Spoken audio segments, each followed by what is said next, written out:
அனைவருக்கும் வணக்கம். என் பெயர் சி கனிஷ்கா. எனது பதிவு எண் 221. நான் பேச வந்துள்ள தலைப்பு உற்ற உருவாயினும் தர்மத்தின் பக்கம் நிற்க வேண்டியது அவசியம். அதாவது இதுக்கு அர்த்தம் என்னன்னா, நமக்கு எவ்வளோ நெருங்கிய சொந்தமாக இருந்தாலும் அவங்க தப்பு செஞ்சால் நம்ம தர்மத்தோட பக்கம்தே நிற்கணும். அதர்மத்தோட பக்கம் நின்றுட்ட அதர்மத்தை தர்மமாக மாற்றக்கூடாது. இது ராமாயணத்தை என்ன நடக்குதுன்னு ஃபஸ்ட்டு பார்ப்போம். ராமர் சீதை கிட்ட ஒன்று சொல்கிறாங்க. என்ன சொல்கிறாங்கன்னா, ஒன்றை தவிர எந்த பெண்ணையும் நினைக்க மாட்டேன்னு சொல்கிறாங்க.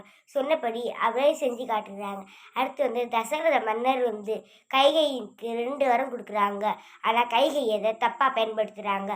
ஆனால் தசரத மன்னர் நடத்தியிருந்தா அந்த வரத்தை வேறு ஏதாச்சும் ஒன்று மாற்றிருக்கலாம். ஆனால் அவர் நான் கொடுத்த வரந்தான்னு சொல்லி அப்படியே விட்டாங்க.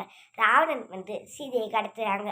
அது தப்புன்னு தெரிவிக்கிற ஒரு தம்பி எவ்வளவோ சொல்லி பார்க்குறாங்க. ஆனால் ராவணன் கேட்கல. யார் பக்கம் தர்மம் இருக்கோ ராமன் பக்கமே தர்மம் இருக்குது. அதனால் அவரோட தம்பியோ ராமன் பக்கமே போயிடுறாங்க. அடுத்து திருசடை சீதைக்கு அதை பெரியப்பா பண்ண தப்புன்னு தெரிஞ்சு சீதைக்கு காவலாக இருந்து அவங்களுக்கு தர்மத்தை சேர்க்குறாங்க. போர்க்களத்தில் ஆயுதம் இல்லாதவங்ககிட்ட போர் புரியக்கூடாது. அது போர் தர்மம். ராவணனுக்கும் போர் நடக்குது. கடைசியில் ராவணன்கிட்ட ஆயுதமே இல்லை. அதுக்கு ராவணன் அடைச்சிருந்தா அப்பயே ராவணோட கதையை முடிச்சிருக்கலாம். ஆனால் ராவணன் என்ன சொல்கிறாரு, இன்று போய் நாளைவான்னு சொல்லி அவரோட தர்மத்தை எப்போ நிரூபிச்சுக்கிட்டே இருக்காரு. இது தர்மம் தலை காக்கும். நன்றி, வணக்கம். ராமஜெயம்.